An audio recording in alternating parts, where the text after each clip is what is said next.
Okay, so good morning everyone. Before we are able to start, allow us first to say good morning to everyone, to all of you, especially to my classmates. I mean particularly to my classmates, especially to you, Ma'am Grace, Ma'am Balde. So this time, we are actually elaborating to you, we are going to discuss to you the CPI, or the competency-based instruction. Since in the previous meeting that we had, we were able to learn about the TPI. So this time we will learn about the CPI. So anyway, as a review, what is TPI? So TPI is actually a text-based instruction, particularly using the text as the primary basis. Well, in the CPI, I'll be discussing it to you further from now. So since we are actually assigned about the CPI, or the competency-based instruction, so what is CPI anyway? So before I start everything, so anyway, my name is John Carlo Gerald M. Templa, and together with my co-reporter, who is Jessie Gasha, and we're actually the reporters of the CPI, or the competency-based instruction. So now let's start our discussion. So since we're dealing with competency-based instruction, so what is actually competency? Because I do further believe that in order for us to understand everything, we should first get what is the highlighted words about the title itself. For example, competency-based instruction, we have actually these three words. We have the word competency, we have the word base, and we also have the word instruction. So first is let me define what are those three words mean.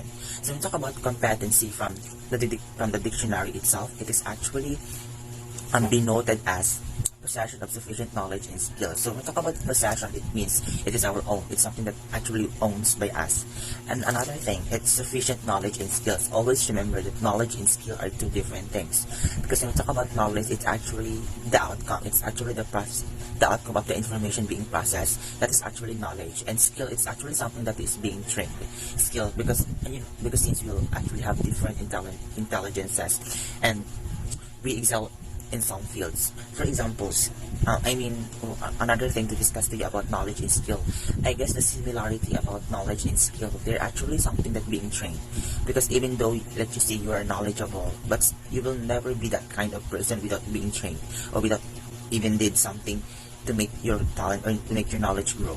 And another thing is legal authority, ability, or admissibility. So always remember that competency, it's not just only about the knowledge, it's not just only about the skill, as well as the authority. Because when we talk about competency, it actually requires supervision. So what is supervision?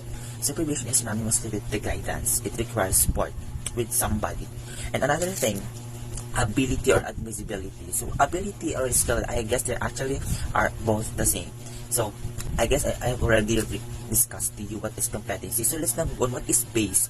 So base, it actually comes from the term itself, basis. So that's actually base. And what is instruction? So when we talk about instruction, it actually deals, what it refers to any information, any details, any data that are actually that's actually being released, or that's actually being imparted or being shared upon.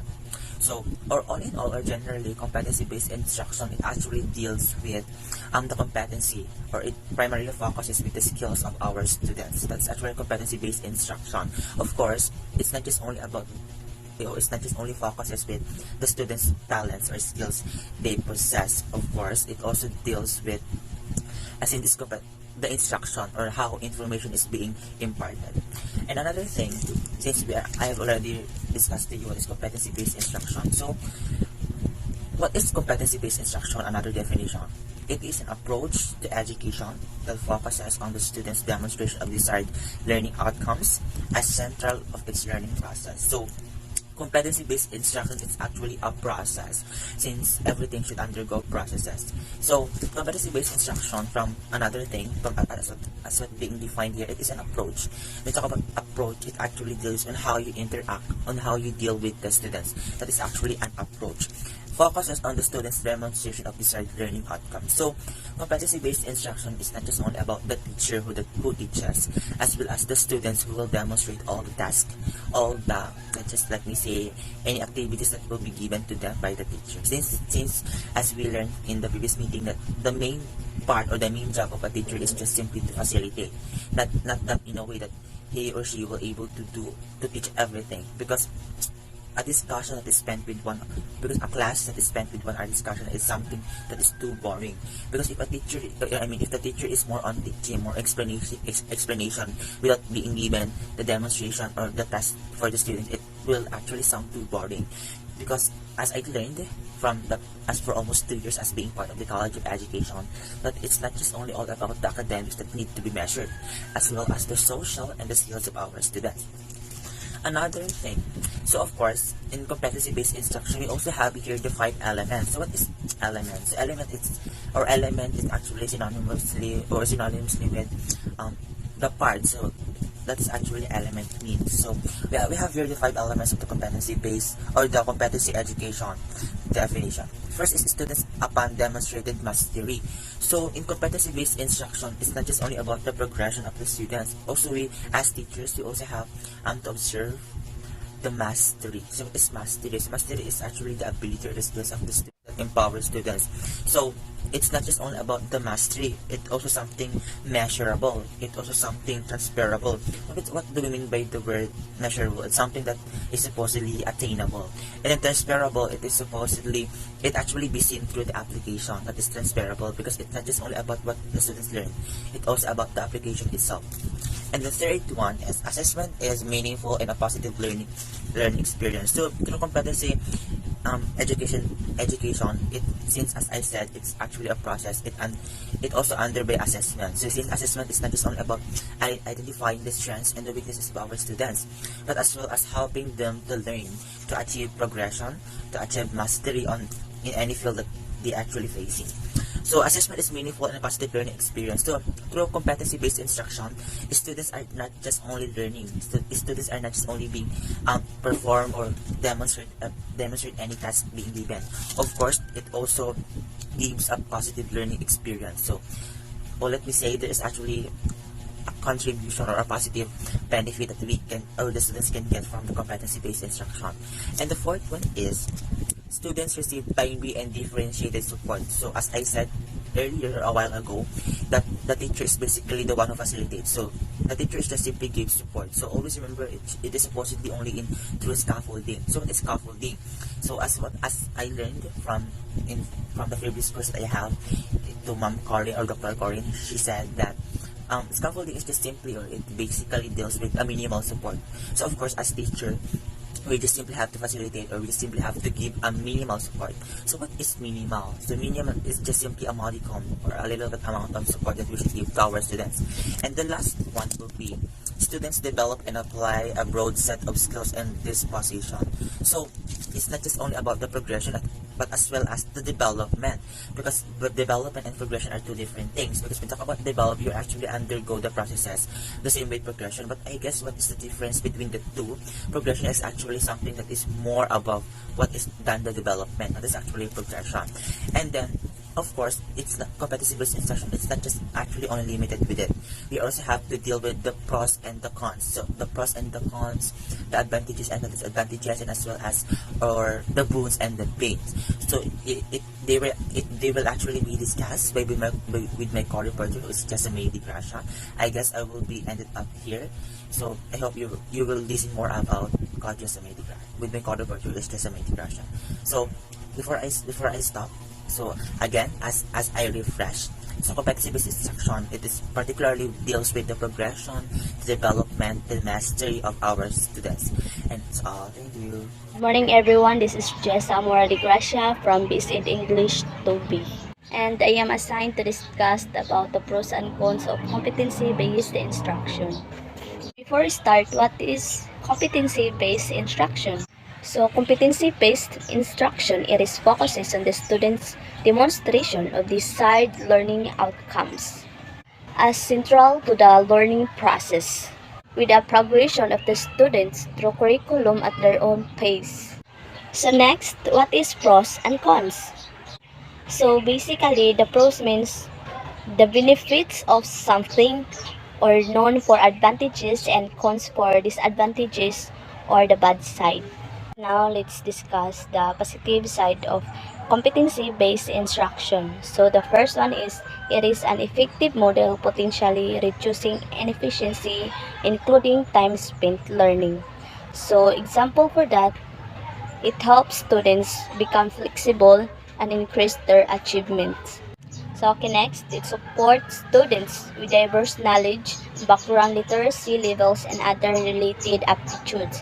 So, example for that, it helps to assist and support students, especially to those in struggle. Okay, next, it meets up with the diverse workforce needs. So, for example, as the students master their skills, they will reach their goal to get their diplomas and they can find their job easily. Okay, next example about the positive of competency-based instruction. So, competency-based instruction are very flexible as their structure depends on the individual learner. So, example, it allows students to enter a program at any level where they are given credit for previous experiences or experience. Okay, next. So, students' learning styles increases them to engage in different materials because they have ownership over their learning technology and content is tailored and more relevant. So, for example, students can study advanced in different sites and then that leads them to become more knowledgeable. Okay, next. So, the competency-based instruction, it focuses on what the students learn and not on the time spent in the classroom. So for example, the students work at their own pace to demonstrate mastery in their chosen field of study. So the teacher will just assist, guide them to the thing they should do. So that's it for the positive or the advantages of competency-based instruction. So now let's go to the negative side of competency-based instruction. So the first is with using technology, if every student can access the same content the teacher does, there is a less of need for the class to move together and this leads students to become dependent with the technology and there might be conflict arise because of the students are able to prove their understanding on more personal and authentic terms.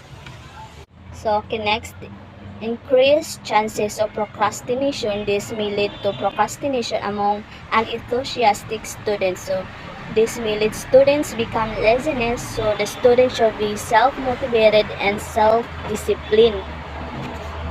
So, next, students in competency-based instruction or programs are learning at their own and they often miss out of the benefits of social learning like in classroom that there is interaction between the teachers and the students and to learn together. Okay, next, it can prove difficult to poorly motivated students in this form of learning.